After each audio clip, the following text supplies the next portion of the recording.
하나님 말씀은 구약 성경 시편 120편입니다. 우리 같이 한 목소리로 함께 읽겠습니다. 내가 환난 중에 여호와께 부르짖었더니 내게 응답하셨도다. 여호와여, 거짓된 입술과 속이는 혀에서 내 생명을 건져주소서. 너 속이는 혀여, 무엇을 내게 주며 무엇을 내게 더할꼬. 장사의 날카로운 화살과 로뎀나무 숯불 이리로다. 메색에 머물며 게달의 장막 중에 머무는 것이 내게 화로다.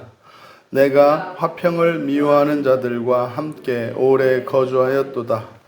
나는 화평을 원할지라도 내가 말할 때에 그들은 싸우려 하는도다. 아멘. 환난 중에 받은 신탁이라는 제목으로 말씀의 은혜를 나누고자 합니다. 이제 신탁이라는 말을 이제 우리는 잘 안 쓰죠, 사실. 계시라고 하는데, 그래서 신탁이라고 하는 말의 의미는 이제 하나님으로부터, 신으로부터 받은 개인적인 계시를 일컫는 말입니다. 이제 성전에 올라가는 노래.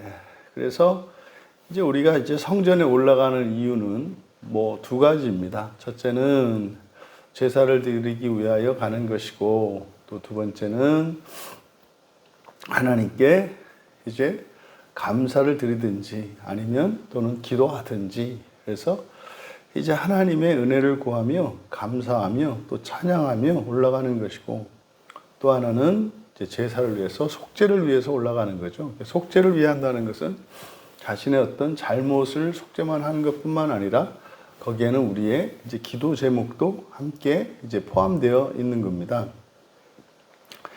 전체 7절로 되어 있는데, 지금 이제 우리말 번역의 시는 시인의 독백과 같이 되어 있습니다. 그런데 이 시를 3년으로 우리가 이제 또 구분해 보아야 하는데, 먼저 1절을 제1년으로 구분하고, 환난 중에 드린 기도와 응답. 그래서 시인이 이제 환난을 만났을 때 환난 중에 이제 성전으로 올라가 하나님께 기도했고, 그때 하나님으로부터 받은 기도의 응답이 있었다는 겁니다.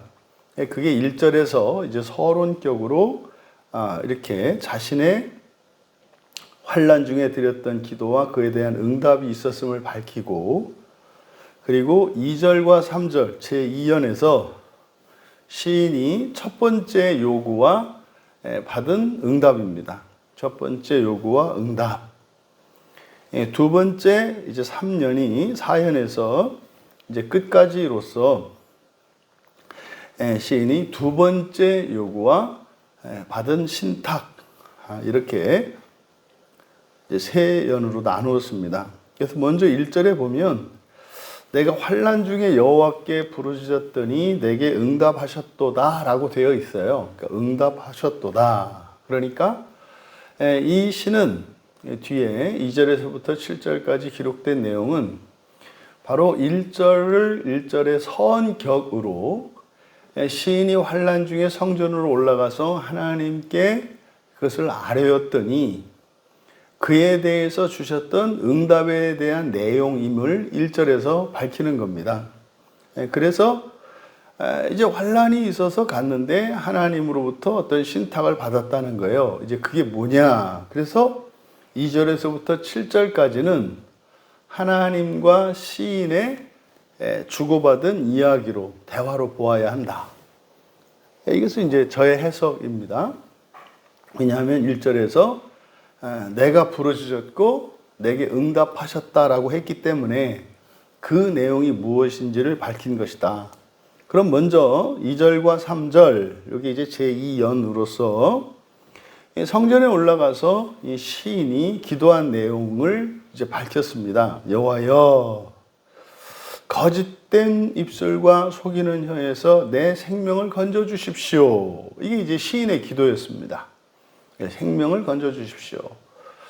그러니까 지금 이 시인이 당하는 이 환난이 굉장히 생명의 위험이 처한 상황, 아주 굉장히 어려운 상황이었음을 알 수 있습니다. 그런데 시인이 겪고 있는 그 환난의 원인이 거짓된 입술과 속이는 혀라고 하는 거예요. 그러니까 1절에서 환난이라고 했던, 환난이라고 번역한 이 차라라는 말이 고통을 주는 자, 이런 거거든요. 그러니까 고통을, 누군가가 시인에게 고통을 주고 있는 거예요. 압박을 하고 있는 거거든요. 근데 그들이 시인에게 고통을 주는 그 고통을 주는 방식이 뭐라는 겁니까?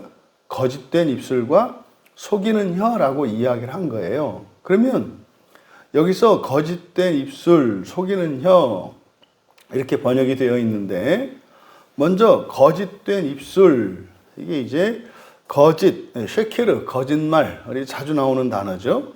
쉐케르입니다. 그래서 입술이나 혀, 둘 다 말을 의미하는데, 거짓된 입술 이야기했을 때 이 쉐케르는 거짓말이거든요. 거짓말이니까 이거는 사실을 왜곡하는 겁니다. 없는 사실을 가지고 시인에게 죄를 뒤집어 씌웠거나 아니면 이제 왜곡한 거죠. 그게 거짓된 입술입니다. 이게 보니까 지금 여러분들 보시는 그 베들레헴 성경에서는 이 단어가 바뀌어서 이렇게 나와 있어요. 그래서 거짓된 입술과 속이는 혀가 순서가 이렇게 이제 바뀌어 있는데, 쉐케르 샤파, 거짓된 입술. 그 다음 두 번째 속이는 혀 할 때 이 속이다, 뒤에 나오는 속이다라고 하는 레미아라고 하는 레미아는 이게 부주의함, 태만 이런 뜻이거든요. 그러니까 거짓 쉐케르하고 이 속이는 레미아하고 이 속임 뒤에 나오는 이 레미아하고는 어떻게 다르냐면, 이 레미아라고 하는 것은 그러니까 있는 사실을 그대로 말하는 게 아니라 사실의 일부를 누락하거나 생략해서 대충 말하는 걸 말해요. 그러니까 쉐케르는 적극적으로 사실을 왜곡하는 거고, 없는 사실을 말하거나 있는 사실을 거짓으로 말하는 거고, 뒤에서 속이는 혀 할 때 이 레미아라고 하는 이 말은, 이게 이제 원래 레미아는 부주의함이나 태만이라는 뜻이거든요. 그러니까 있는 그대로를 말하지 않는 거예요. 그러니까 누락하거나 생략하는 겁니다. 그러니까 누락하거나 건너뛰거나 해서 대략 말하는 겁니다. 그러니까 시인에게 고통을 주는 자가 어떻게 고통을 주냐면 거짓말로 없는 사실을 갖다가 하고, 그러니까요, 하지 않은 것을 했다고 하고, 그리고 한 것은 말하지 않고, 뭐 이런 거죠. 그러니까 뭐 예를 들어서 뭐 이렇게 청소 당번에 대해서 같이 이렇게 단체로 말이죠, 청소를 하는데, 어떤 아이가 뭐 실수를 뭐 하나 한 거죠. 근데 뭐 열심히 청소를 했단 말이에요. 근데 그걸 이제 한 녀석이 선생님한테 가가지고 이제 이르는데, 그 아이가 한 거는 한 거는 전혀 얘기를 안 하고 빼버리고, 이게 이제 레미아예요. 빼버리는 거죠. 그리고 나서 그 이제 실수한 거 이렇게 해서 청소 다 했는데 쓰레기 담아놨던 쓰레받기를 이렇게 툭 쳐가지고 쓰레기를 쏟았던 얘기만 하는 거죠. 근데 이제 뭐 그걸 갖다가 이제 과장되게 이제 거짓말로 하는 거예요. 청소하는데 다른 애들은 쓰레기를 다 모아놨는데 뭐 걔가 그걸 가지고 뭐 일부러 다 청소해놓은 걸 다 어지럽혀가지고 또 했다.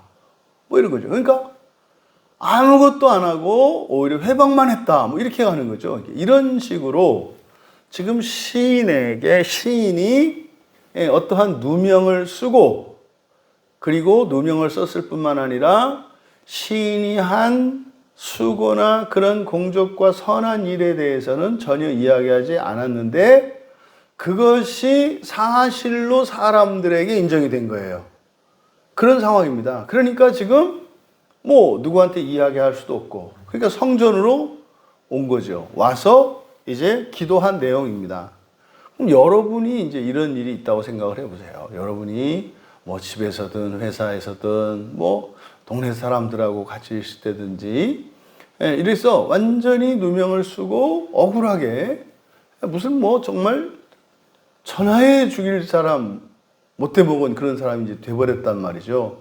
근데 사람들하고는 뭐 이거는 설명할 수도 없고 설득할 수도 없어요. 그래서 이제 교회에 온 거예요. 그럼 그때 마음이 어떻겠냐 이 말이에요. 그럼 나를 이렇게 음해하고 나에게 누명을 씌운 어떤 사람들, 그리고 거기에 동조하고 정말 내가 어떤 사람인 줄 아는데 설마 너 맞아 동조하고 낄낄거리고 깔깔대고 비웃었고 나를 곁눈질했던 사람들이 이제 머릿속에 있잖아요. 그리고 교회에 와서 앉았단 말이에요. 이게 지금 시인의 상태입니다. 이게 2절에서 그렇게 이야기한 거예요. 그래서 내 생명을 건져주십시오. 그러니까 이거는 사실 일상적인 일이 아닌 거예요. 굉장히 심각한 생명이 아주 위험한 상황인 겁니다. 그때 이제 3절에 대답은 이제 여호와께서 하시는 거예요. 우리말 성경은 너 속이는 혀여 무엇을 내게 주며 무엇을 내게 더할꼬, 이것은 이제 마치 시인이 자신을 죽이려고 자신에게 고통을 주었던 그 사람들에게 이제 말한 것처럼 되어 있습니다만, 이거는 이제 여호와께서 이 시인에게 주신 거. 그러니까 지금 대답이란 말이에요. 기도하고 하나님이 대답한 거란 말이에요. 그래서 3절이 이렇게 이제 번역이 됐는데, 3절을 그대로 직역하면 이렇게 됩니다. 내가 너에게 무엇을 주고, 그러니까 여호와께서 이제 시인에게 말씀한 거죠. 내가 너에게 무엇을 주고, 그 다음 두 번째, 너에게 속이는 혀를 향해 무엇이 더해지게 할까? 그러니까 지금 여호와께서 하시는 말씀은 두 가지예요. 내가 너를 어떻게 도와주랴. 두 번째는 뭐예요? 너에게 고통을 준 그놈들에게 내가 어떻게 할까? 이렇게 두 가지를 말씀한 거예요. 그러니까 내가 너에게 해줄 것과 그놈들에게 내가 할 것을 말해봐. 이게 이제 2절과 3절이에요. 이에 대해서 이제 시인이 4절에서 이제 3년이죠. 이제 두 번째로 요구를 하는 겁니다. 그랬더니 시인이 뭐라고 얘기했냐면, 장사의 날카로운 화살과 로뎀나무 숯불 이리로다. 그래서 화살과 이렇게 되어 있습니다만은 함께예요. 그러니까 로뎀나무 숯불과 함께, 로뎀나무 숯불과 함께. 그 장사 깃보로인데, 이 깃보로는 장사라기보다는 전쟁에 참여하고 있는 어떤 용사죠. 용사. 이제 강한 자라는 뜻인데, 용사의 날카로운, 그래서 이 날카로운이라고 번역한 게 샤난인데, 이 샤난은 날을 가는 겁니다. 근데 화살은 날카롭다고 하는 게 아니라 뾰족하다 그러죠. 또 예리하다, 뾰족하다 이렇게 얘기를 하죠. 그러니까 로뎀나무 숯불과 함께 용사들의 뾰족한 화살들입니다. 이게 지금 무슨 의미예요? 지금 이 시인이 하나님께 요구한 게 뭡니까? 그 대적들을 죽이는 무기잖아요. 그 화살도 뾰족한 화살도 아니야. 거기다가 이제 숯불까지, 그러니까요.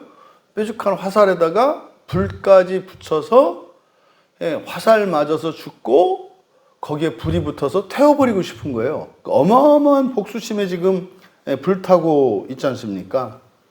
근데 하나님은 분명히 두 가지를 얘기하셨거든요. 너한테 뭘 해주랴? 그리고 너에게 고통을 준 그들을 내가 어떻게 할까? 이렇게 두 가지 물어보신 거예요. 근데 시인은 한 가지만 요구했어요. 뭐요? 이 로뎀나무 숯불과 함께 뾰족한 화살을 줘요. 그러니까 뭡니까? 두 가지 필요 없고요. 한 가지만 주세요. 자, 이거로 제가 알아서 할게요. 이거거든요, 지금. 제가 스스로 내가 정리할게요. 내가 힘이 없어서 그러는데, 하나님, 힘만 주시면 나머지 다 알아서 해요. 그러니까 하나님, 걱정, 이것만 좀 주세요. 이게 이제 보통 우리들이 하는 기도예요. 어떤 문제가 생기면 자기가 뭘 어떻게 하고 뭐 할지 다 정해놨잖아요. 근데 자기가 생각하는 그 방식대로 하는데 모자라고 부족한 것만 채워주길 바라죠. 그러니까 전체적으로 하나님이 온전하게 해주시기를 바라는 게 아니라 내가 원하는 방식으로 내가 원하는 것을 하지 못하는 어떤 장애나 결핍만 달라고 한다고요. 그러니까 돈만 주세요. 제가 알아서 할게요. 뭐 이런 식인 거죠. 이게 지금 시인의 기도입니다. 그랬더니 이에 대해서 이제 5절, 6절, 7절이 여호와 하나님의 대답이에요. 5절이 메색에 머물며 게달의 장막에 머무는 것이 내게 화로다. 지금 우리말 성경에 화로다라고 번역된 게 이게 잘못됐다. 그러니까 의미 전달이 안 된다 그랬잖아요. 그래서 화로다라고 하는 게 이제 오야라는 말이고, 이제 헬라어에서는 그 음가를 따라서 오아이 이렇게 얘기를 하는데, 이게 화로다라는 게 뜻이 뭐라고요? 이게 화난다라는 뜻이 아니라 오호 통제라 슬프도다라는 뜻이라 했어요. 슬프다. 화나네 이게 아니라 슬퍼하는 거예요.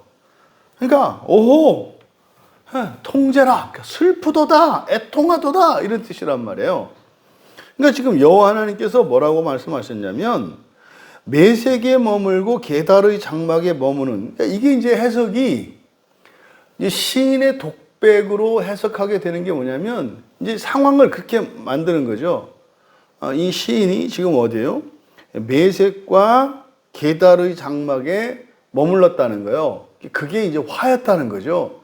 거기에 머물렀기 때문에 이렇게 고통을 당하게 됐다라는 이제 의미로 해석을 하는 건데, 그게 아니라 메색, 이게 메색이 뭡니까? 메색은 창세기 10장 2절에 보면 노아의 그 족보에서 노아의 손자거든요. 그 둘째 아들, 그 야벳의 셈과 함과 야벳이 있지 않습니까? 막내 아들이 이제 함이고 둘째 아들이 이제 야벳인데, 이 둘째 아들의 여섯 번째 아들이라고요. 그러니까 손자죠. 노아의 손자거든요. 그러니까 메색에서 머무르다. 그리고 이 메색은 그러니까 야벳, 노아의 아들인 그 야벳의 아들이에요. 그러니까 이게 지금 무슨 말이냐면 지금 노아의 정통 계보가 어디로 갑니까? 셈으로 가잖아요. 노아의 이 믿음의 족보, 이게 정통 족보가 셈으로 해서 이렇게 쭉 이어가지 않습니까? 그러니까 함은 저주를 받았고 야벳은 축복을 받았지만 그 정통 계보는 아니란 말이에요. 근데 이 야벳이 이제 백인의, 말하자면 백인의 조상이거든요. 그 이제 셈은 황인종, 인종으로 이야기했을 때 함은 흑인, 그리고 셈은 황인, 그리고 야벳은 백인의 이제 조상이란 말이에요. 근데 어쨌든 그 아담의 믿음의 계보, 정통 계보는 아닌 것이 바로 메색입니다. 근데 여호와께서 뭐라고 하셨어요? 메색에 머물렀다 그러신다고요. 그러니까 보통 우리들은 어떻게 이해합니까? 노아, 셈 이렇게, 아브라함, 이삭, 야곱 이렇게만 머문다고 생각한단 말이에요. 이스마엘은 구원 못 받고 뭐 유대인 이렇게 했을 때는 이스라엘 자손에서 나머지는 구원 못 받고 이런 식으로 이제 우리가 이해를 가지고 있기 때문에 여기서 메색과 머물렀다, 게달의 장막 중에 머물렀다라고 하는 이것이 시인이라고 생각하는데, 이거는 이제 여호와께서 머무신다는 얘기인데, 그러니까 이거는 이거 뭐지? 그러니까 여호와 하나님이요, 그 셈의 장막에만, 셈하고만 계시는 게 아니라 함과도 함께 계시고 야벳과도 함께 계시고 셈과도 계신다 이 말이에요. 그리고 두 번째로 나오는 게달, 이 게달이 누굽니까? 게달은 이스마엘의 둘째 아들이거든요. 그러니까 지금 이 게달을 언급한 이유는 뭐겠어요? 이제 노아 이후에 하나님으로부터 선택받은 사람이 아브라함이거든요. 그럼 원래 아브라함의 장자가 이스마엘이지만 사실은 그 믿음의 계보가 이삭을 통해서, 사라를 통해서 태어난 이삭으로 이어지잖아요. 그래서 보통 어떻게 합니까? 이스마엘은 구원에서 제껴버린단 말이에요. 근데 지금 이 시에서 여호와 하나님께서는요, 게달의 장막 중에 머무신다고 말씀하신다고요. 여기서 이제 게달의 장막에 머물다 할 때는 샤칸인데 이건 정착하는 거예요. 정착하다. 그러니까 이스마엘의 둘째 아들과도 함께 계시고, 그리고 아브라함의 장자인 이스마엘, 그 이스마엘의 둘째 아들과도 함께 계시고, 그리고 노아의 둘째 아들인 야벳의 여섯 번째 아들, 그 노아의 손자와도 함께 계신다라고 여호와께서 말씀하시는 거예요. 그런데 그게 어떻다? 슬프다라고 말씀해요. 여러분 부모님들이 여러분 집에 이렇게 오셔가지고 계실 때 언제 슬퍼요? 언제 슬퍼하실 것 같아요? 마치 오랜만에 뭐 딸네, 아들네 이렇게 가셨어요. 근데 거기 가서 자기 형제네, 자기 자매네, 뭐 이제 집사님네 엄마가 오셨단 말이에요. 근데 큰언니한테 전화가 왔어요. 이제 엄마가 큰언니한테 전화하는 거예요. 그래서 속상해 죽겠다 이렇게 전화가 왔단 말이에요. 그게 어떤 상황이겠냐 이 말이에요. 그렇죠. 갔더니 이것들이 말은 안 하는데 저쪽에서 막 둘이 싸우고 이렇게 하는 거 보니까 내가 왔다고 뭐 이런 거 이렇게 생각들 하시잖아요. 이제 어르신들은. 그러니까 지금 딱 그 말이에요. 내가 그 메섹과 게달의 장막에 머무는 이게 너무 속상해. 지금 이 말씀을 하는 거예요. 그러니까 아유 그래. 내가 여기 있는 게 내가 잘못이지. 응? 내가 여긴 왜 와가지고. 이게 지금 5절의 말씀이라고요. 그래서 6절에 뭐라 그래요? 내가 화평을 미워하는 자들과 함께 오래 거주하였다. 화평을 미워한다는 게 뭐예요? 서로 지지고 볶고 싸우는 거예요. 그럼 여기서 화평을 미워하는 자들이 누구겠어요? 모든 사람들이에요. 지금 한국 교회를 말하는 거예요. 하나님이 우리 광야교회만 계시겠어요? 모든 교회에 다 계시지 않나요?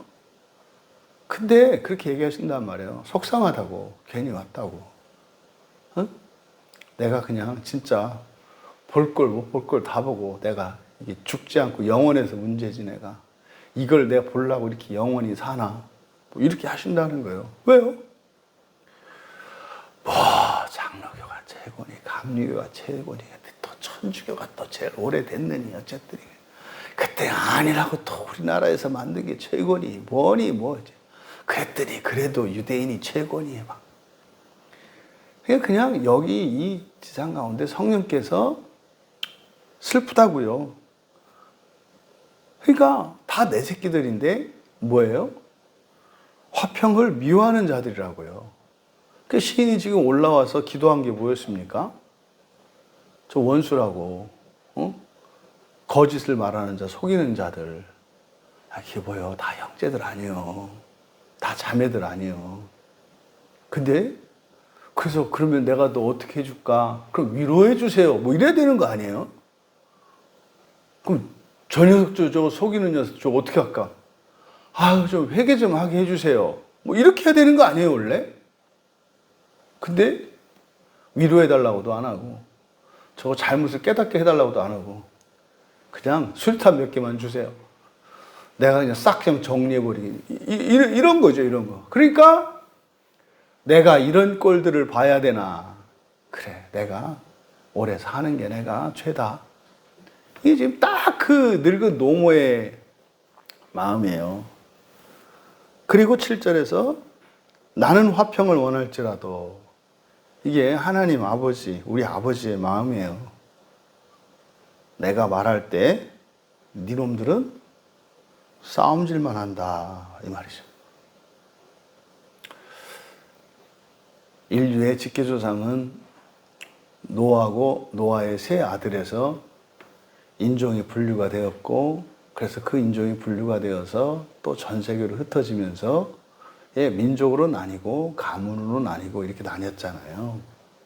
근데요 모두 다 하나님이 창조하신 하나님이 사랑하는 사람들이에요. 사람들끼리는 원수가 있고 죽일 놈이 있고 고통을 주는 자가 있고 고통을 받는 자가 있습니다만 하나님께는 다 똑같은 깨물어서 아프지 않은 열 손가락과 같은 게 이 세상 사람일 뿐만 아니라 동물과 식물과 모든 피조물이란 말이에요. 그래서 하나님은 뭘 원하신다고요? 평화를 원하신다고요. 평화를. 그런데 내가 평화를 위해서 말을 하는데 하나님이 계시잖아요. 근데 그들은요, 그것을 가지고 서로 죽이고 치고받고 싸우려고 한다 이 말이죠. 시인은 자신이 당한 그 억울한 일 때문에 그리고 자신이 겪고 있는 그 환난이 너무나 커서 하나님께 도움을 청하며 갔습니다. 기억해야죠. 우리에게 그런 상황에서 우리에게 필요한 건 뭐겠습니까? 위로고 회복이고 사랑이에요. 아픈 마음이 회복되고요. 또 그런 일을 겪더라도 내가 상처를 받고 아픈 게 아니라 오히려 긍휼히 여길 수 있는 더 큰 사랑이 나에게 필요한 거예요. 때려 죽이는 게 아니라. 나에게 고통을 준 사람들은 그 죽여 없애버리는 게 아니라 그 사람들은 어떻게 되는 거예요? 잘못을 깨닫고 미안하다고 용서해달라고 그렇게 해서 사랑이 회복되고 평화를 회복해야 되는 거예요. 근데 도와준다고 기도하라고 그랬더니 평화를 구하는 게 아니라 죽이려고 한다 이 말이에요. 우리들의 기도, 우리들의 요구는 어떠한 것인지 한번 좀 점검해 봤으면 좋겠고 어쨌든 시인은 그 환난 중에 기도하러 갔다가 이런 신탁을 받았다는 거예요. 시인은 회개한 거죠. 이걸 깨달았으니까.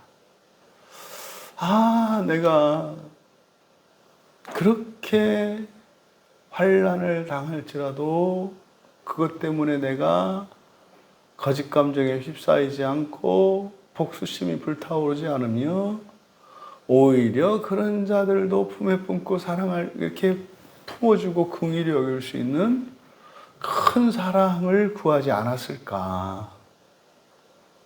또 그렇게 악한 짓을 하는 그들이 다시는 그것이 얼마나 추악하고 부끄러운 짓인지를 알고 그런 실수와 잘못을 범하지 않는 새 사람으로 선한 사람으로 바꾸어 주시기를 내가 왜 구하지 않았을까.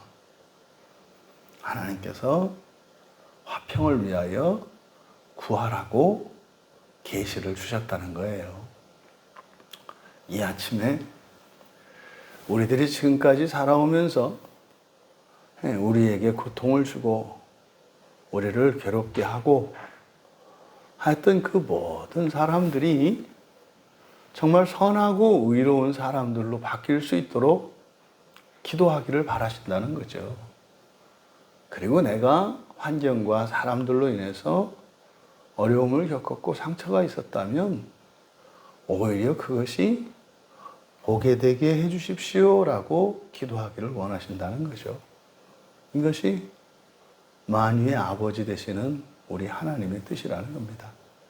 이 아침 우리 자신들 뿐만 아니라 심지어 우리의 원수를 위하여까지도 그렇게 하나님의 은혜를 구하며 그 구원의 은혜를 바라고 기도할 수 있는 우리가 되기를 주님의 이름으로 축원합니다. 존귀하신 하나님, 저희들이 이 세상을 살면서 여러 가지 문제를 만나고 또한 사람들과 반목하며 갈등하고 다툴지라도 결코 죽이는 것으로 문제가 해결되거나 저희들이 복수함으로 저희들의 마음이 풀리는 것이 아니라는 사실을 너무나 잘 알면서도 번번이 복수심에 불타올라 영원히 해결할 수 없는 멸망의 길을 찾아가는 그 어리석음을 시인의 이 고백을 통하여 깨닫게 하시니 참으로 감사합니다. 하나님, 선하고 의로운 길을 따라가게 하시고 멸하고 죽이고 찢는 것이 아니라 살리고 살림받으며 살게 하시는 하나님이신 것을 저희들이 믿어 늘 의심치 않게 하시고 평화를 원하시는 하나님의 자녀들로서 이 세상의 평화를 위하여 기도하며 살게 하옵소서. 감사하며 예수님의 이름으로 기도하옵나이다.